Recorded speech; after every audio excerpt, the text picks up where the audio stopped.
What do you like best about your latest album?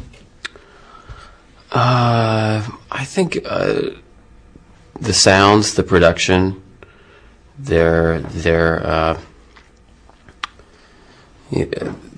nothing brand new about them, but they're definitely pushing the envelope. They're taking the next evolutionary step in that whole direction of sampling and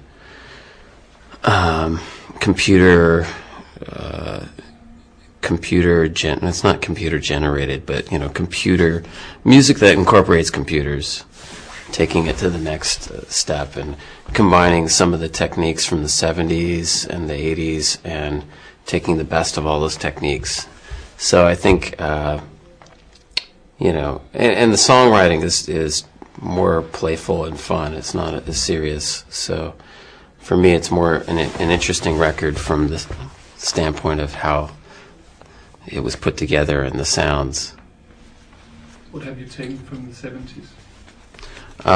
Some of the naturalness, some of the miking techniques that have an ambience to them. In the 80s, the sound was very cold. The microphones were placed very close and they were gated, and all external sound was cut out. So the music sounds like it's coming from a vacuum. But there was an impact that came from that was very powerful, that we associate with an 80s sound. So it was taking the naturalness of a 70s sound and taking the impact of an 80s sound and putting them together in a new context. That's just my personal taste of how I like things to sound. It's not for everybody. I think most people want to hear that sort of pop music with the hip-hop club beat, which is it's a very clean style of production. It's very sharp and defined, but Which groups from the 70s were you inspired by? Groups? Yeah. I don't know. Gary Wilson. I'm not good at lists. I'm really bad at lists. Besides, if I give you a whole list, then you're going to just think that I went and listened to those records and copied them, which everyone kind of assumes. So I'm not even going to do that to myself. It's not, when I was making the record, I didn't listen to a lot of music from the 70s. I mean, I have in my lifetime, but I don't necessarily study it. There's certain records that I think have a great sound, and that's anything from the early T-Rex records to the mid 70s, early to mid 70s James Brown and all these old soul records, and I mean everything from like a Hot Child in the City. It was just the general sound at the time. So what do you want to give your audience creating that sound that you created? What do I want to give them? Mm-hmm. I don't know. I want to give them my personal taste, my sensibility. Okay. How do you think your music has developed through the years from Mellow Gold? I don't know. I don't have enough distance to see how it's developed, really. I don't step back that often. Occasionally I'll see a photograph of myself or my band from 3 years ago, and I'll go, "Whoa, we look older now." But I don't dissect my songwriting. I try to keep the spontaneity alive. Earlier I had a lot of spontaneity. I was writing songs all the time. It's not as easy for me to write songs. I'm more selective about what I write, but that's just natural. I mean, all songwriters go through that. When you first start writing a song, you're in love with the idea of writing a song. You write a song about anything, a bag of potato chips, broken heart, everything.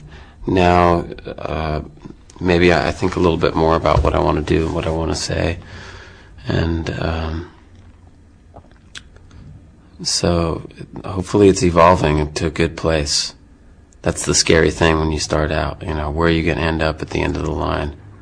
Are you going to be a casualty, or are you going to evolve into something more interesting?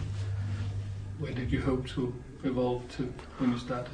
I don't know. I didn't have...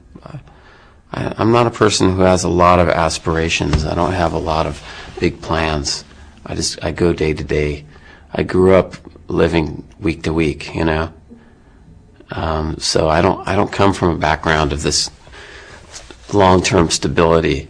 I mean, I didn't, there's people who grow up when they're 10 and they know they're going to go to college, and then they know that they're probably going to go into their family business, or, I never had anything like that, so that's not even part of my mentality. What way did you grow up? You say what way? I can't sum that up in a TV interview. I don't know. It's just the way I grew up. Okay.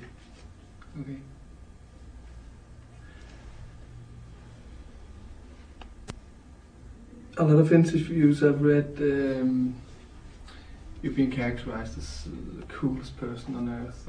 Yeah, but what do you feel about that? It's bullshit. It's just some journalist wrote that in one article. I saw one article in 1997, and that was the title. But that's only in Europe, because in America they never say that. I think it was in the face. So I know exactly where it came from. But listen, I don't even make any effort to be cool. I get up on stage every night and make a complete fool of myself. And see, I think of cool of like Lenny Kravitz. I mean, not that I would say he's my idea of cool, but he's got the sunglasses, and just kind of sits back, and it's you're hiding behind a shield of coolness. And if you define cool not caring what people think, then that's me. I don't really care.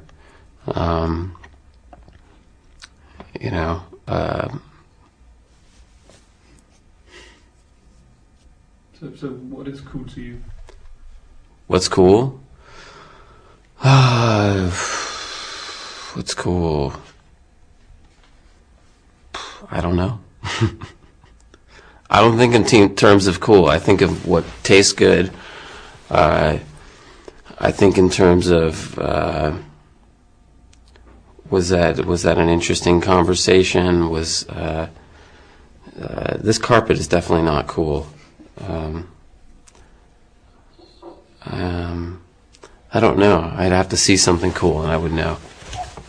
Again, it's just everybody has their own idea of what is cool. Like, I think my album cover is amazing. It's really cool, and the Japanese artist made it for me. But most people I meet hate it. They can't stand it. They think it's ugly. But so everybody has their own definition. Mine probably has something to do with not trying too hard. Sort of a kind of naturalness, I think in the last century, Marlon Brando defined that cool, not really caring, just absolutely being himself, undiluted, without any social veneer. But at the same time, I don't know, sometimes people need that veneer to be able to deal through their life, and a lot of that is enforced. Depends on what job you have, what town you live in.